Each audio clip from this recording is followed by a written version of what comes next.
হামজা জামালদের পরবর্তী কোচ কে হচ্ছেন, এই জল্পনা কল্পনার আড়ালে লুকিয়ে আছে এক ভয়ঙ্কর সত্য। বাফুফের সভাপতি তাবিদ আউয়ালের সাথে বৈঠক শেষে ক্রীড়া প্রতিমন্ত্রী আমিনুল হক পরিষ্কার বলে দিয়েছেন, রাতারাতি কোনো জাদু হবে না, নতুন কোচকে 2 বছরের লম্বা সময় দিতে হবে।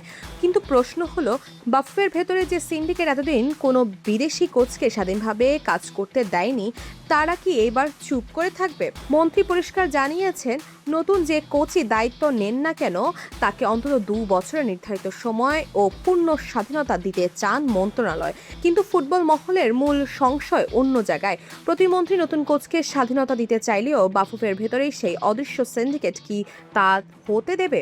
অতীতের বড় বড় বিদেশি কোচদের স্বাধীনতায় বারবার হস্তক্ষেপ করে এই চক্রটি দেশের ফুটবলের অগ্রযাত্রাকে আটকে রেখেছে। দল নির্বাচন থেকে শুরু করে কোচের নিজস্ব পরিকল্পনা, সবকিছুতে এই সিন্ডিকেটের অনধিকার চর্চায় শেষ পর্যন্ত কাজ করতে পারেনি বিদেশি মাস্টার মাইন্ডরা।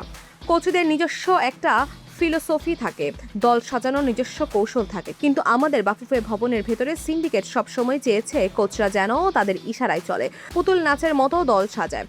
আর তাদের এই নোংরা খবরদারির যখনই কোনো বিদেশি কোচ মানতে চাননি, তখনই তাকে নানামুখী চাপে ফেলে ব্যর্থ বানানো হয়েছে, যার মাসুল দিতে হয়েছে বাংলাদেশ ফুটবলকে।